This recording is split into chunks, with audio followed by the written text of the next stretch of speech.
जी नाज़रीन, इस वक्त ये रुझान की तरफ हम जा रहे हैं और इस तरफ से ये पीछे राजनपुर का इलाका था। ये सामने जो बंद है इससे उधर वाली आबादी डूबी हुई है और सड़क सिर्फ यहाँ पे ऊंची जगह है जहाँ पे ये लोग अपने आप को महफूज कर लेते हैं। अब थोड़ा सा पानी इस इलाके में उतरा और कुछ इलाकों में दोबारा बता रहे हैं कि पानी फिर ऊपर आना शुरू हो गया। मैं आपको सिर्फ यहाँ पर दिखाने के लिए रुका हूँ कि जिन लोगों के पास कैंप नहीं है वो किस तरह अपना गुजारा कर रहे हैं।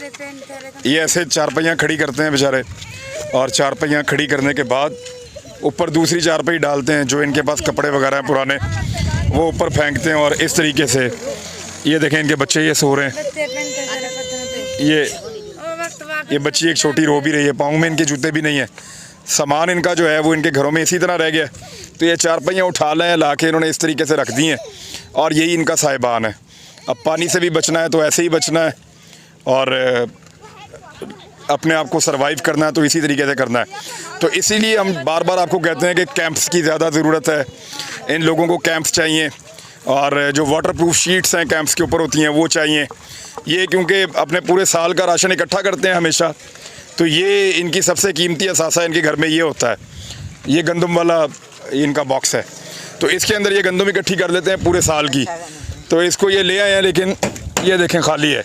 इसकी आवाज़ आपको किस तरह से आ रही है, इसका मतलब है इसके अंदर भी गंदम नहीं है। ये सिर्फ इसको यहाँ पे ले आए हैं। अब जो लोग गंदम भेजेंगे या आटा भेजेंगे उसको ये अपने पास जमा कर लेंगे और उसी से ये बाकी आगे वाले महीने जो है उनको गुजारेंगे। तो ये इस हालत के अंदर मैंने इस सड़क के ऊपर सैकड़ों लोगों को इसी तरह देखा है। ये ऐसे ही घर बना के यूँ रहते हुए देखा है। और अभी आप लोगों को कैंप नहीं मिले? जी कहानी मिले सही सर पानी थे कशा कहने रोड ते पे माल हर कहने सारा उथों लोड है सारा बाहर निकल जलते लोड आ गया सामान क्या वो रुड़ गया सारा कुछ लोड गया कशा नहीं बच्ची सारी डंगर किधर गए? जानवर कहाँ गए आपके? जानवर रोड गन भेजन तंबू देवा साथे लाबासों क्या सना लोक बासों। ये सिचुएशन जी आप देख रहे हैं और इसीलिए फ़िलहाल फौरी तौर पे कैंप्स चाहिए, इनको शीट्स चाहिए ताकि ये इस तरह के जो लाखों लोग हैं यहाँ पे थ्रू आउट सिंध तक इन सबको जो है वो पहले शेल्टर मिल जाए। ये ऊंची जगह पे सड़कों पे तो आ गए हैं लेकिन उसके बावजूद इनके पास रहने के लिए प्रॉपर जगह नहीं है। बारिश हो जाए या ज़्यादा गर्मी है तो फिर आपके सामने सिचुएशन।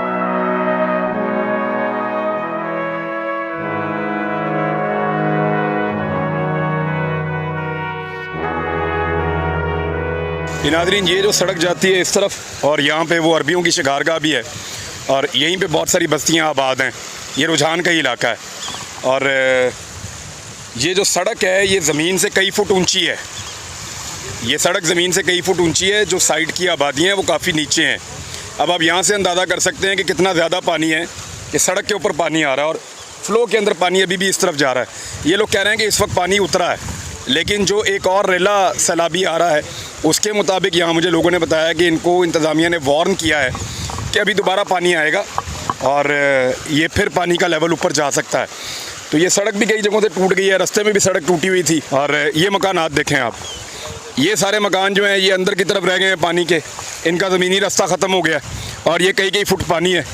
और इसके बाद जो है ये वाला सामने आप एरिया देखें तो ये मकानात हैं, अब ये गिर रहे हैं आहिस्ता आहिस्ता। इनके अंदर भी पानी जमा हो रहा है। हालांकि ये मकानात भी ज़मीन से 2-2, 3-3 फुट इन्होंने ऊंचे बनाए हुए हैं। जो इनकी फसलें हैं उनसे मकानात इन्होंने ऊंचे बनाए हुए हैं लेकिन इसके बावजूद और जितना हम आगे जाते जाएंगे यहाँ से जितना आगे बढ़ते जाएंगे उतना ज़्यादा यहाँ पे सैलाब बढ़ता चला जाएगा। तो इस तरफ सारा एरिया जितना वास्ट एरिया है ये सब सैलाब ज़्यादा इलाका। और इस तरफ ज़रा आप देखें, इधर आएँ, ये दिखाएँ, ऊँचा उठा के कैमरा दिखाएँ ज़रा। ये देखें, ये आपको सड़क के ऊपर सारे लोग नज़र आ रहे हैं। अब यहाँ 1-1.5 किलोमीटर तक यूं ही सारे लोग हैं बहुत बड़ी तादाद के अंदर। और उस तरफ से वो दिखाएं जी, अभी भी कुछ लोग जो हैं वो हिजरत करके इस तरफ आ रहे हैं इस पानी में से गुजरते हुए।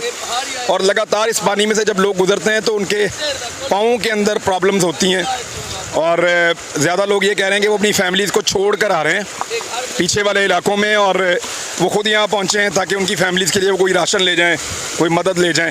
हम कोशिश करेंगे हमारे लोग वहाँ तक जाएं, कश्तियाँ लेकर जाएं, जैसे भी पहुँचें और जाकर उन तक जो है वो पहुँचाएँ खाना वगैरह। क्या कह रहे हैं आप? वो ये जो बस्ती गरीब आबाद थी ना हमारी, हम मुकम्मल तौर पर वो सैलाब की लपेट में आ गई है और वो हीरा करके यहाँ आ गए।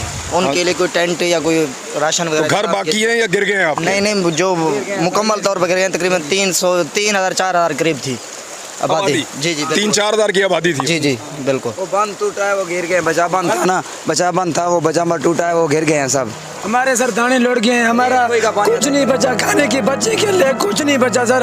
हम गरीब कहाँ जाएं? हमारी अपील है सरकार के साथ हमारी मदद करे सर। हमारी कुछ नहीं बचा सर, खान की चावल थे सर, वो सारे सर फसल से तबाह हो गए सर। जानवर आप निकाल रहे हैं अपने वहाँ से? वो सर लौट गया है, वो लौट गया सर, हमारी सब कुछ लौट गया सर, हमारी कोई मदद नहीं किया सर। लौट गए यहाँ से 300 से ज़्यादा जानवर लौट गए हैं यहाँ से। जब पानी आया था ना, हमारी लोगों के दाने और हर चीज़ राशन वगैरह पेटियाँ सब वो भी लौट गए हैं। बच्चों का कपड़े थे वो लौट गए। हम गरीब कहाँ जाए सर? जो हमारे दाने थे सर खाने की वो लौट गए हैं सर। वो जो हमारे मकान थे वो गिर गए। तो ये देख लें, बहुत मदद चाहिए, बहुत ज़्यादा मदद चाहिए।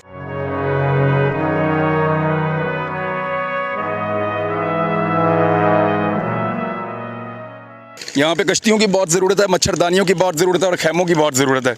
ये देखें, ये लोग जब इनके पास कश्ती नहीं है, क्योंकि इनको तो कभी कश्ती की ज़रूरत नहीं पड़ी, तो ये देखें कैसे आ रहे हैं। इन्होंने एक रस्सी बांधी हुई है यहाँ से लेके वो सामने वाले गांव तक, और ये ड्रमों के ऊपर इन्होंने अपनी चारपाई बांधी हुई है। 2 चारपाई हैं, उनको उल्टा करके ड्रमों के ऊपर बांधा हुआ है, और उनके ऊपर बैठ के ये आहिस्ता आहिस्ता रस्सी खींचते हैं और स्लो जो है वो थोड़ा सा सामान लेकर, जो इनका ज़रूरत का सामान है उसको, थोड़े से सामान को लेकर, उसने हाथ में बोरी भी पकड़ी हुई है, तो ये लोग यहाँ पे वापस आते हैं। बड़ी मुश्किल ज़िंदगी हो गई है इनकी।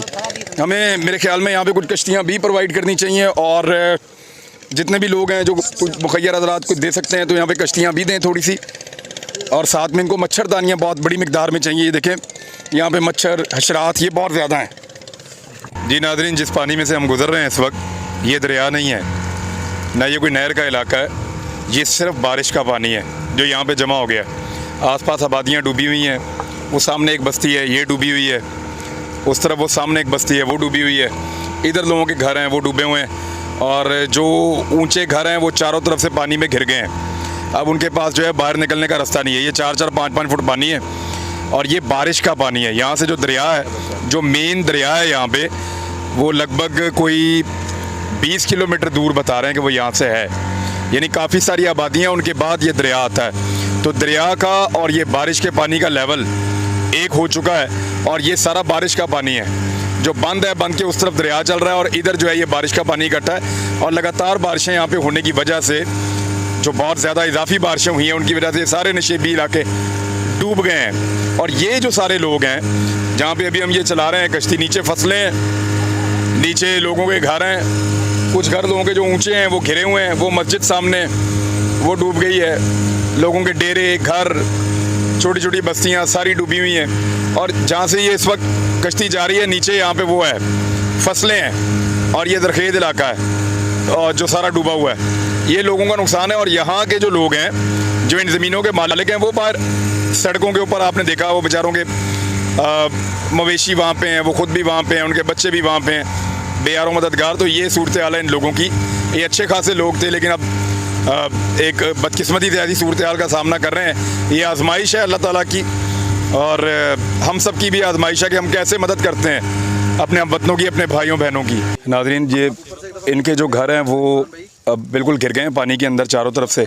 ये एक और गांव में हम आए, और यहाँ पे 5 घर हैं, ये इकट्ठे बने हुए हैं 5 घर, कहीं पे 5 बने हुए हैं, कहीं 10 बने हुए हैं, तो थोड़ा दूर दूर हैं, तो कश्ती के ऊपर जाना पड़ता है। जाके आप दे सकते हैं, रास्ता तो कोई है नहीं कि आप ट्रक ले जाएं और वहाँ जाके आप दें और ये ले जाएं अपने घरों में, ना इनके पास कश्ती है, क्योंकि नीचे तो खेत हैं, यहाँ पे तो कश्ती की ज़रूरत नहीं है। ये लोग पैदल फिरते थे यहाँ पे।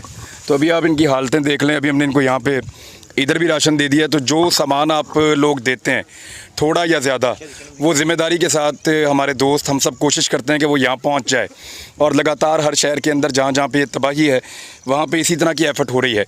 यहाँ मेरा आने का मकसद ये है कि आप लोग देख लें कि जो चीज़ आप दे रहे हैं उसकी वैल्यू कितनी ज़्यादा है। वो लोग सुबह से यहीं बैठे हुए हैं, किनारे पे इंतज़ार कर रहे हैं। हम अभी शाम के वक्त यहाँ पे पहुँचे हैं, खाना देते देते, राशन देते देते सब लोगों को। तो वो लोग यहीं पे बैठे हुए कश्ती का इंतज़ार कर रहे थे कि दूर से कहीं से कश्ती आएगी और इनको राशन मिलेगा। और तरीक़ाकार मैंने आपको पहले बताया कि पहले यहाँ पे टीम आके सर्वे कर जाती है कितने घर हैं, फिर उतने राशन लेकर आते हैं और उनको देते हैं। और आज रात को इंशाल्लाह दोबारा ये कश्तियाँ जाएंगी और पका हुआ खाना लेकर आएंगी। इनको आज रात का खाना पका हुआ हम देंगे, उसके बाद फिर ये अपना राशन इस्तेमाल करना शुरू करेंगे। जी नाज़रीन, ये रुझान का इलाका है और ये सब एरिया जो है ये पानी के अंदर डूबा हुआ है आसपास का। तो ये निस्बतन ऊंचा एरिया है, यहाँ सारे कैंप लगाए गए हैं, हज़ारों की तादाद में यहाँ लोग मौजूद हैं। उनके खाने पीने का बंदोबस्त करना होता है और उनके रिहाइश का बंदोबस्त करना है। हम यहाँ पे कुछ खैमे भी लेकर आए हैं, वो भी यहाँ पे लगवाएंगे, मज़ीद खैमे भी। इस तरह यहाँ पे खाना पकता है। ये देखें, ये यहाँ पे आज का खाना पकड़ा है जो लोग अभी दोपहर में खाएँगे। कितनी देखें पका रहे हैं आप? सर 30। अभी 30 देखें पका रहे हैं? जी जी सर। और ये कितने लोग खाएँगे यहाँ पे भी? ये तकरीबन सर अंदाज़ा होता है 30 तो 35 आदमी एक देख खाता है तकरीबन। और ये इस तरफ अगर मैं आपको दिखाऊं, दिखाएं जी क्या पका रहे हैं आज? ये गोश्त है सर। ये रात को इन्होंने कुछ गायें ज़िबा की थी यहाँ पे, और कल रात को 3 गायें ज़िबा की थी, 3 गायें ज़िबा की थी। और ये इस तरफ आज गोश्त पका रहे हैं और काफ़ी दिनों के बाद यहाँ पे गोश्त पका रहे हैं। मेरे ख्याल में इससे पहले हम चावल पकाते रहे, और चावल के अलावा क्योंकि गोश्त और बाकी चीज़ें अवेलेबल नहीं थी यहाँ पे, अब कुछ जानवर यहाँ लोकल परचेज़ करके आज पका रहे हैं ताकि लोगों को थोड़ा सा ये प्रोटीन्स वगैरह भी मिल जाएँ। तो ये इस तरह लोग यहाँ पे हम खैमों के अंदर बंदोबस्त करते हैं। फ़िलहाल ये आर्जी तौर पे सेटअप लगाए हुए हैं, अभी इसको और बेहतर करेंगे। यहाँ पे लोग यूँ बैठ के खाना खाते हैं। आप ये दिखा दें जी, इधर जगह दिखा दें। ये साइड पे होगी भाईजान, ये जगह ये ऐसे, और ख़वातीन के लिए अलग है जगह, बच्चों के लिए, ख़वातीन के लिए वो किधर है? आगे आगे। हाँ वो उस तरफ है। हाँ वो जो खैमा लगा हुआ है वो उससे अगली तरफ जो है ख़वातीन और बच्चे वहाँ पे बैठ के खाना खाते हैं और मर्द हज़रात यहाँ पे खाते हैं। मुश्किल वक्त है इन लोगों के लिए, और ये सारे अपने घरों वाले लोग हैं। ये ऐसे नहीं है कि ये जो आपको भी दिखाई दे रहा है, बेचारे बेयारो मददगार हैं। इनके घर जो हैं वो डूब गए हैं, सामान बह गया है, जानवर भी ज़्यादातर बह गए हैं, इनके असासे जो हैं वो ज़ाया हो गए हैं। तो ये जायदादों वाले लोग थे, ज़मीनों वाले लोग थे और अपनी अपनी ज़मीनों के मालिक थे, अपनी अपनी ज़मीनों पे काश्तकारी करते थे। कुछ लोग दूसरों की ज़मीनों पे करते थे, लेकिन इनके पास अच्छा खासा अपना एक इंतज़ाम था। लेकिन अब ये बिल्कुल बेयारो मददगार हैं, ये सड़कों के ऊपर आ गए हैं। ये जी पहले हमारी, मैंने आपको कहा था, टीम आती है और वो आके सर्वे करके जाते हैं और फिर अगले दिन राशन लेकर आते हैं, ताकि जो है वो किसी जगह पे डबलिंग ना हो। पहले वहाँ पे जाके देख लेते हैं कि राशन की ज़रूरत कितनी है, लोग कितने रहते हैं, कितना राशन उनको चाहिए, किस तरह का सामान चाहिए, उसके मुताबिक फिर पैकिंग करके हम भेज देते हैं। अभी ये हमारे पास जो टीम पहले आई थी, उन्होंने ये टोकन दिए थे, ये सारे टोकन जो दिए थे जिन लोगों को, ये उनके नाम लिखे हुए हैं। यहाँ 12 टोकन है, 12 घर हैं इस छोटी सी बस्ती में, और ये जो 12 घर हैं इनको टोकन दिए गए थे। अब इनको इनके टोकन के साथ साथ जिसका नाम है उसको उनका जो है वो खाना मिल जाएगा, यहाँ पे राशन मिल जाएगा और ये लोग अपना राशन इस्तेमाल कर सकते हैं। लेकिन जो लोग बाहर सड़कों पे हैं, जो अपने गांव खाली कर गए हैं या जिनके गांव बह गए हैं, डूब गए हैं, ये वो गांव हैं जहाँ पे हम राशन देने के लिए आते हैं, जो थोड़े से ऊंचे बने हुए हैं। इसको टिब्बा कहते हैं पंजाबी में, ऊंची जगह होती है टीला। इसके ऊपर जो गांव बने हुए हैं वो महफूज हैं, वो बच जाते हैं। लेकिन जो नीचे बने हुए हैं, जो लोग बह गए हैं, वो फिर बाहर चले गए हैं, जाके वहाँ पे उनके लिए खाने का बंदोबस्त करना पड़ता है, उनको पका कर भी देना पड़ता है। तो ये अब राशन आ गया इन सब का, यहाँ पे हम इस तरह डिस्ट्रीब्यूट कर देंगे। अच्छा नाज़रीन, कुछ अब खैमे हम लोगों को यहाँ पे देंगे और फिर हमारी टीम इन सब के अंदर खैमे बांटेगी। हम आज 300 खैमों का प्लान करके आए हुए थे। ये बहुत सारे खैमे लगे हैं, जितने ऑरेंज कलर में आपको नज़र आ रहे हैं, जिनके ऊपर शीट्स लगी हुई, ये खैमे हम ले आए और कुछ लोगों ने लगा लिए हैं, कुछ लोगों को भी हम देंगे। ये सबसे ज़रूरी एलिमेंट है इस वक्त। ये आप लोग ले लें जी, किस किस की आपके पास पर्ची है, और ये भी बाकायदा सर्वे करने के बाद हम खैमा देते हैं। वो हमें आइडिया होता है कि ये मकामी आदमी है, कहीं और से तो नहीं आया और ये खैमा ले जाके कहीं और बेच तो नहीं देंगे। तो हम उनको देते हैं जो यहाँ पे मकामी है और जिनको ज़रूरत है और उनको पहले खैमा नहीं मिला हुआ। ये जी मच्छरदानी है और इसका बैठे इनको दे दें। इसका जो साइज़ है ना, ये एक फुल आदमी के लिए ये मच्छरदानी जो है ना, ये अच्छे साइज़ की है, बड़े साइज़ की है मच्छरदानियाँ दे दें। और ये सबसे ज़्यादा ज़रूरी है यहाँ पे मच्छरदानी। जी नाज़रीन, जो खैमा हम लेकर आते हैं वो इस तरह से है और इसमें ये लोहे के रॉड्स हैं, कुछ लकड़ी के टुकड़े होते हैं, इसके साथ ही इसकी रस्सी होती है और ये वाटरप्रूफ शीट है इसके साथ। ये खैमा है, ये वाटरप्रूफ शीट है। हमें ये अभी तक 7,500 रुपये में एक खैमा मिल रहा है और लोग तो बताते हैं, लेकिन हमें अल्हम्दुलिल्लाह क्योंकि हमारे साथी दोस्त पहले लेते रहते हैं, कुछ पहले से काम कर रहे हैं, तो उन्होंने हमें ये लेकर दिया 7,500 रुपये का। अभी आपको ये लगा कर दिखाते हैं कि खैमा लगता कैसे है। लगा दें जी। अच्छा हफ्सा, हम अभी कितने खैमे लेकर आए हैं और कितने खैमे हम इस टूर के अंदर लगा रहे हैं? 300 खैमा हम लेके आए हैं और 120 खैमा एक बस्ती में जो सा ना हम वो लगाएंगे इंशाल्लाह ताला। 120 खैमे की तकरीबन एक बस्ती होगी, तो इसी तरह ही हम खैमे भी और पक्के घरों का भी हम जो सा ना लगभग 1000 लोग रहेंगे एक बस्ती में। 1000 लोग इंशाल्लाह ताला एक बस्ती में रहेंगे। और ये पैराशूट वाला है, इस पर इंशाल्लाह ताला बारिश का पानी भी जो लीकेज नहीं होगी, और ये अच्छी क्वालिटी का जो बनवाया गया है जी। कैंप यहाँ पे हमने कायम किया है और इस वक्त यहाँ पे 5 ये और 6 और 11 डॉक्टर्स काम कर रहे हैं और एक कैंप जो है वो अब आगे लेकर जाएंगे, वो डॉक्टर्स को आगे शिफ्ट करेंगे। ये जो कैंप्स हैं, जो मेडिकल कैंप्स हैं, इनको मूव करते रहते हैं, पहले एक जगह पे, फिर दूसरी जगह पे, फिर तीसरी जगह पे। अब यहाँ पे आप रश देख रहे हैं, कितनी बड़ी तादाद में लोग आ गए हैं। लोगों को कुछ वबाएँ फूट रही हैं, गैस्ट्रो का प्रॉब्लम है, बच्चों को और ख़वातीन को ज़्यादा प्रॉब्लम है, क्योंकि जब इतनी देर तक पानी खड़ा रहेगा आपके घरों के अंदर और इस तरह की सूरत हाल रहेगी तो फिर बहुत मल्टीपल प्रॉब्लम हो जाते हैं। वो तो हम डॉक्टर से पूछेंगे कि मसाइल क्या है, और लेकिन पेशेंट बहुत बड़ी तादाद में है, ख़ास तौर पे बच्चे और ख़वातीन, और डॉक्टर यहाँ पे सारा दिन लगातार मरीज़ देखते हैं। मैं डॉक्टर साहब से ज़रा थोड़ी सी बात भी कर लेता हूँ ताकि हमें आइडिया हो जाए कि यहाँ पे लोगों को प्रॉब्लम कौन सी हो रही हैं। अस्सलाम वालेकुम डॉक्टर साहब। वालेकुम अस्सलाम वरहमतुल्लाहि वबरकातुहू। डॉक्टर साहब क्या नाम है आपका? सर मेरा नाम डॉक्टर गुलाम मुश्तबा है, मैं फ्रॉम निश्तर हॉस्पिटल मुल्तान से मेरा ताल्लुक। डॉक्टर साहब आप यहाँ पे कितने दिन पहले आए थे? सर मेरा ये 4th ट्रिप है और मैं मुसलसल यहाँ पर आ रहा हूँ। हम लोग जाते हैं मेडिकल फैसिलिटीज़ कैंप्स यहाँ पर ले आते हैं, डिफरेंट एरियाज़ में रोटेट कर रहे हैं। वी स्टार्टेड फ्रॉम तौसा में हमने सबसे पहले फैसिलिटीज़ दी, मंगरोठा गरबी भी गए थे, मंगरोठा शर्की गए, सोकड़ में गए, उसके बाद हम लोग चले गए थे फाजिलपुर। अब यहाँ कैंप कितनी देर तक है? सर आज पूरी बाय द इवनिंग हम इंशाल्लाह यहीं पर हैं और फिर उसके बाद टीम रोटेट होगी, नेक्स्ट टीम आ जाएगी। नहीं वो टीम आ गई, हम साथ लेकर आए 6 डॉक्टर्स को। जी जी सर। प्रॉब्लम्स क्या है ज़्यादा? सर स्किन से लेकर एंटी एलर्जी जो है ना इस वक्त मेन इशू इनके अंदर आ रहा है। आप लोगों के पाँव देखें गले पड़े हैं, उसके बाद ये कंटेमिनेटेड वाटर इस्तेमाल कर रहे हैं जिसकी वजह से डायरिया हो रहा है। अब डायरिया के अंदर देन फिर वैरायटी आ जाती है, किसी को खून के साथ पेचेस आ रही है, किसी को सिंपल आ रही है। अभी हम लोग गैस्ट्रो के केसेस चंद एक फ्यू केसेस हैं, लेकिन अगर गैस्ट्रो की वबा फैल गई और इसको कंट्रोल करना बहुत मुश्किल हो जाएगा। हम अद्वियात लेके आए हैं डॉक्टर साहब बहुत सारी, वो लिस्ट आपके साथ हम शेयर कर लेते हैं, लगभग 50 कॉटन है, उससे आप देख लें जो अद्वियात, क्योंकि वो ज़्यादा क्वांटिटी भी है और उनकी इकसाम भी ज़्यादा हैं। डॉक्टर्स थे, उन्होंने यहाँ पे पहले बातचीत की थी, उसके बाद उन्होंने वो अद्वियात सारी परचेज़ की हैं। Sir great work. ये जी कैंप था और रिलीफ कैंप है हमारा, और इसके बाद मज़ीद आगे भी एक कैंप लगेगा। ये टीम मूव हो जाएगी डॉक्टर्स की, 6 डॉक्टर्स जो नए आए हैं वो यहाँ पे काम करेंगे। अच्छा नादरीन, यहाँ पे एक और प्रॉब्लम ये है कि क्योंकि खुश्क एरिया बहुत थोड़ा बचा है और पानी जो है वो हर तरफ है, तो ये इस तरह जानवर वगैरह जो हैं, सांप और बाकी जो जानवर हैं वो सारे निकल के उसी एरिया की तरफ आ रहे हैं जहाँ पे इंसान आ रहे हैं ना। जी मैं बता रहा हूँ, यहाँ पे कुछ लोगों को काटा भी है, इनके वालिद साहब को काटा, इनके वालिद साहब का इंतकाल हो गया सांप के काटने से।